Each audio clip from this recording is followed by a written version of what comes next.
This is a week 5 match between Manaphy, Manaphy and D4 Repertoire. Y'all ready for this?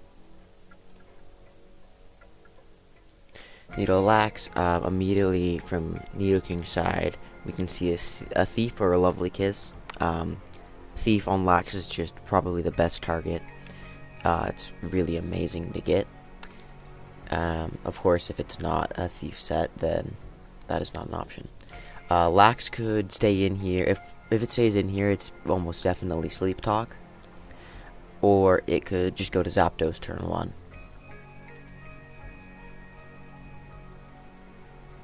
Okay, Zapdos gets thiefed.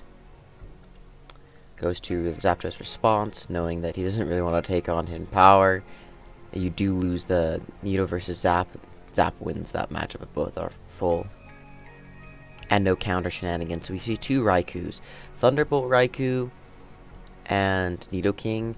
Meaning that, like, sure, Thunderbolt indicates stall, but this is almost definitely not that case, because we see a Nidoking.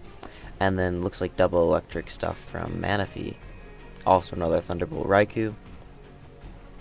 Just having the consistency is nice, and Thunder is less necessary on that Thunderbolt para does suck. Thunder is less necessary on trying to catch Nidoking, but like Thunder is really important for Zap being able to even slightly have a chance of breaking Snorlax, making sure it can't rest loop you infinitely. And Raikou just doesn't have the power of Zapdos' Thunder, so a lot of players just elect to go Thunderbolt. It's really makes you happy when you like to have it when you're facing a Tentacruel or a Vappy, or even sometimes some Starmies. Just knowing that you're not gonna miss and just have your life ended. So cursing up on the Cloyster switch in. We can see continued cursing. We almost definitely see spikes this turn from the Cloyster. And either we will see a follow it or a toxic. And if we see a toxic, then we know this Lax can continue to attempt to make progress. But if we see spikes and then clamp, we know this Snorlax is in for a bad day. It's probably gonna get screeched and it boomed. So we could just see a double edge right now, toxic. So that means it's probably standard Cloyster set. Maybe it has Ice Beam instead of Surf, but that's very unlikely. Double edge does 1,000,000. Do we see just an explosion or a switch to the normal resist? Goes to Kollin. Catches it with an EQ. Yeah, the normal resist is like very likely coming in there, and Chloe should be in range of EQ there, probably. But like if it's staying in, it's booming, so it doesn't matter if you click double edge there. You should probably always click EQ. Last move likely rest, just booms, knowing that Golem is not going to get much more use. Machamp is threatening the kill on Lax here. Just goes to his Zapdos, so we're seeing 2 double electric teams. Back to Nidoking. Gone Raikou. It's a safe double. Like Rock Slide from Machamp does nothing into the King. Wait, why is Zapdos the pawn of all things? Y'all seeing this? Zapdos the pawn. Snorlax the bishop. Pardon the ad. Well, back to the game. We're almost definitely going to see a switch to Zap here. Since the Zapdos was the initial switch, it almost definitely is Sleep Talk. Both of these electrics on both teams are probably Sleep Talk. And D4 can probably just Ice Beam away here. Like this Raikou is being threatened out by EQ, and nailing Zapdos on the switch with Ice Beam would be really nice, because Ice Beam starts to stick once Zapdos loses lefties. And that's what we see. 41%, and that sticks. So he tries to make the double out on Raikou. Yeah, both players just taking advantage of a Raikou answer to their zap. And we see the same scenario from before, but we don't see a stay in. Yeah, it's toxic immediately. Don't let it curse up a million times. Go to your own Raikou. Do we see a double? We do. Yeah, because you don't really... D4 can pivot once or twice with Nidoking. His Snorlax is a goner unless you can get it on a paralyzed Mon. So Raikou is the response to pretty much any electric type move, and it's a forced response, which is why the Zapdos double switch is really effective here. And do we see just keep switching? Yes, we do. And now do you pull the trigger again? Okay, reveals Golem. Could have been a Tar, because Nidoking helps pick up the slack against electrics, and also Raikou. So very much could have been a Tar, but no, we see Golem. So spinning spikes would be very, very helpful here. And it gets it in on the Lax. Lax just goes for Curse. Probably an EQ set. Because you can EQ on Roar. Does a ton. Oh, that's what you want to see. You do not want to see Cloy there. You want to see your Coup. So you're going to double switch on the predicted... going to like Zap or something, just not to let the Raikou get EQ'd. And Manaphy's like, you've just been double switching all over the place. I'm gonna catch you. I think you're gonna EQ here, or not, just like stay in, or go to King. Or... He's not afraid of dying this turn. We can pull up the calc. Here is the damage calculator. And see if EQ on Raikou is a kill.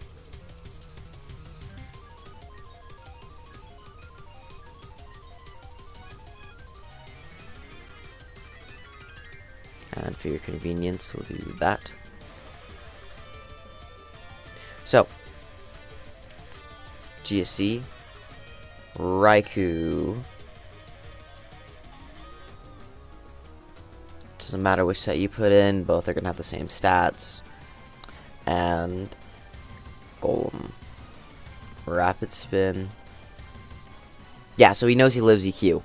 Which, if he's Hidden Power Water, that's his kill.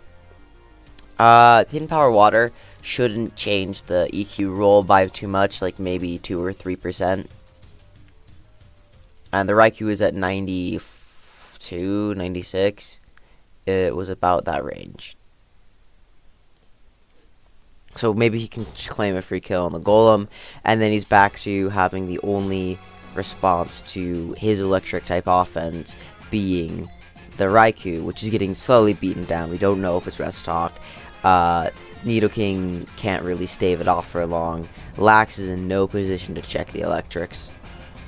So double electric offense, really showing how terrifying it can be once Snorlax is low. Both just thunderbolting.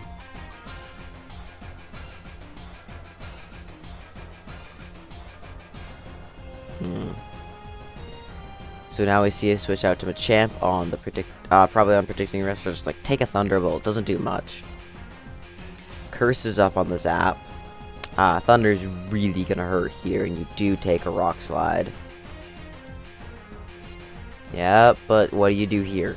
If you pivot Nidoking, get EQ, you're screwed. So you just stay in Thunder, and he just goes for the safe Rock Slide. So you respond with your Nidoking, probably gonna sleep it, or at least bluff that you're sleeping it. So what this says, seeing Thunder here, is that, okay, I'm Nidoking. Thief, Lovely Kiss, Ice Beam, EQ is a set.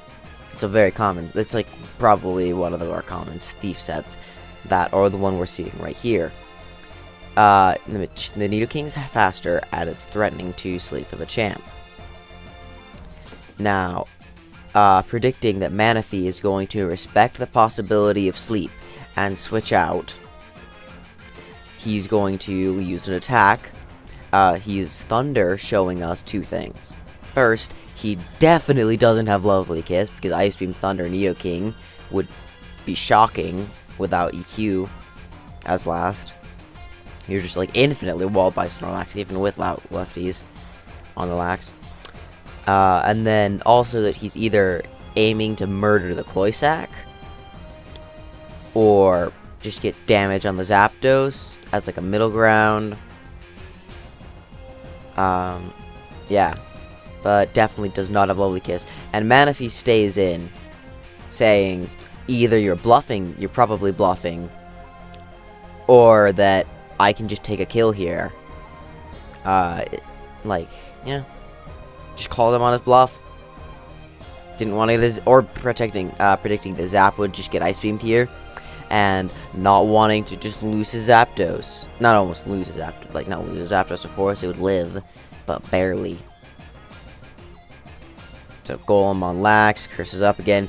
You are in range of, well, probably gonna get killed by the EQ. Yeah, he just booms here. Put a charge into the Lax. It's about as much as the Golem's gonna do. Takes out the Cloy. Now he needs to do something with this Lax. He's probably hitting double-edged right here. No, he's not. So D4 almost definitely rests here. But he doesn't get the chance to. And that's just game. There's no chance. Like, this Raikou does not break opposing Raikou and Lax. EQ Lax at that. Yep, there it is. So, going on to game 2, while I continue to make sure that the music ad is muted. Ready, set, lead matchup. Cloy on Eggy. Cloyster lead can be a couple different things, but the basic premise of Cloyster lead is always, I'm gonna fish for spikes, turn 1, if you're gonna give it to me.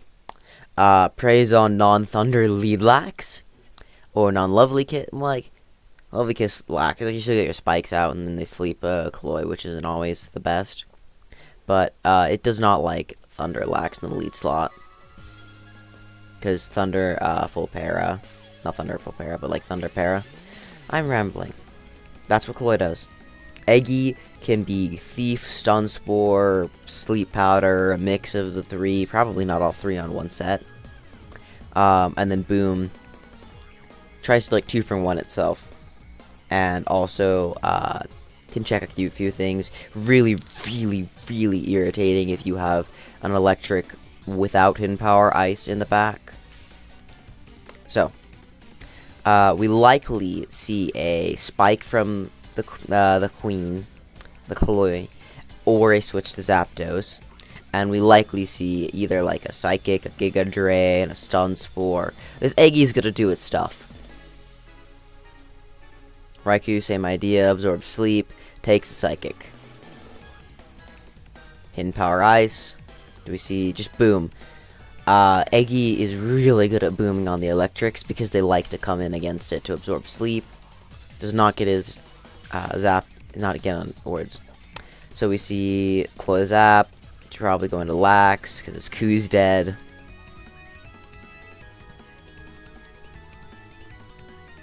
Just thundering away.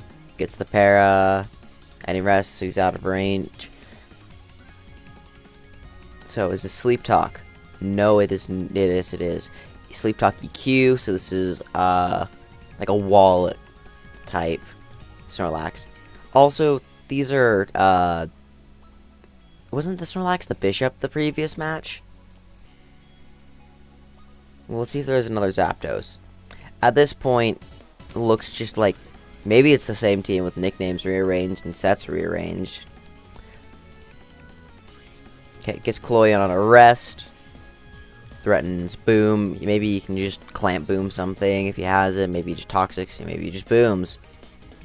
Cloy living is slightly irritating there, but you're not healing out of Spike's range, so Gengar can just force you out.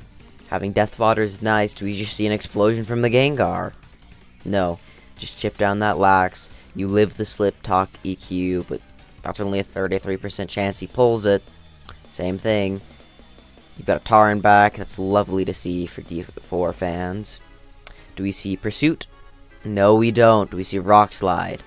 That bites really hard. Then it misses on the lax there. Oh, it's Curse Tar.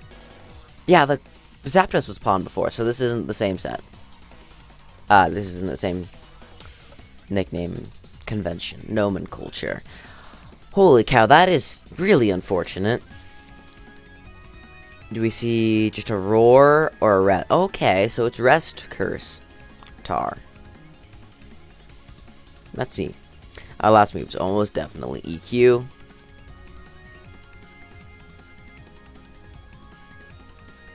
And this Lax definitely doesn't have curse. Like, it would have started cursing to high heaven by now, knowing that this tar is almost definitely not gonna be roaring you around. Die. Zapdos explodes. Presuming that this tar is not roar, we have to assume that in the back is another phaser.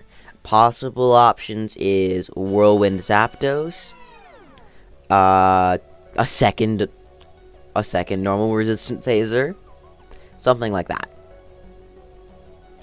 This Gengar could just be going for D-Bond here. It could be going for Hypnosis. Let's see. It just goes for an Ice Punch. Oh. Holy cow, that sucks. Because you do just murder it with EQ. Try and unfreeze. You don't get it. That's Death Fodder now. Yeah. Preserves his Death Fodder, which is really nice to see a player doing that. You have essentially a safe switch. Just booms the Gengar. Does not get a Death Fodder in on that turn. You'd have to get T-Tar in because you switch in Cloy turn ends. But the Starmie is definitely capable of, like, really messing up this Lax if it's the right set. But it could just be standard spin stuff. Oh, so it's like Tarstall is what we're looking at. Well, that's what you want to see here, is having a Skarmory. Except that's not, because it's all out attacking Lax. Last move, self-destruct. Goes to Tar, gets double-edged, does Tar unfreeze. No. Unfortunate. Double-edges again. This Lax set, I think he probably goes to Starmie here. Out goes Cloy. Yeah, because spikes are off. Now he can threaten Boom safely. And whatever the last mon is, he can hope that either Starmie beats it. Or do we just see a... switch to the last mon. Rest Cloy because it's stall. Alakazam is not making too much progress against Starmie because he gets the double on Starmie. Starmie just can click recover here and be out of range for double edge. He can go back to Cloy. Don't risk a double edge crit and start waking up, but you can't really pull this a couple more times. You have to wake up your Cloy now, otherwise it's not waking up. Explosion does claim a kill if the Lax has a little bit of chip on it. So let's see if he chooses to redeem that kill. I don't think he does. Yeah, he can just rest loop the Lax. Fire Blast predicting a Skarmory. Just a tiny bit more, but it's so marginal that you don't risk missing. At least that's maybe a possible rationale. If you do run too low on Fire Blast, you can potentially bait one to switch. But also not letting Skarman, and that is rather unfortunate that he gets the high roll there. And didn't miss any of them. Yep, you have to just recover spam and hope for the best. You do out heal double edge, so you can PP stall it. But that's presuming he doesn't get a single crit and 15 more double edges. Maybe like a super low roll crit. No, because you just died to the follow-up. So you Thunder there. And he gets a crit. Thunder is interesting. Just gets like damage off. You die here. He just Fire Blasts and then booms. Or he can just boom now and go to Fire Punch them and kill you. That's really interesting from Manaphy's team. If you look at it, where's the phaser? Probably Zapdos. Where's the normal resist? Gengar, I guess. So it's very much a beat down Lax and then phase it out with your phaser. But like all of these like, so maybe Eggy is Thief. We don't know. Because a Thief Lax is so much easier to beat down. Like Gar might also be D-Bond, a trade with it. And this Lax can just probably boom on other Lax. So it's a very offensive team that's just like a beat down everything. And pretty heavy special attacks. Like, Gar's attacks don't have the highest base power, but they do kind of irritate everything except for Raikou and Lax and Tyranitar. Eggy just hits strong with Psychic and booms on an Electric. And Zam is terrifying because Psychic in this tier is nuts if you really think about it. Because the two best resist to Psychic plus coverage is Snorlax and Tar. Because Skarmory gets Fire Punched. And Steelix gets Fire Punched. And Eggy gets Fire Punched. And then Starmie can get Thunder Punched, but also, like, Starmie isn't the best answer to Psychic in general, because Eggy just Giga Drains it, Jinx just sleeps it, Zam just doesn't care about it. Like, they don't do anything to each other, especially Zam. What if Zam has Encore? You Encore into Recover and get free setup, or just switches. But yeah, that's a quick rant about Psychic. And so that is Manaphy taking the set 2-0 and moving on in their tournament run. So, thanks for joining us at this lovely, lovely GSC Invitational game. Peace.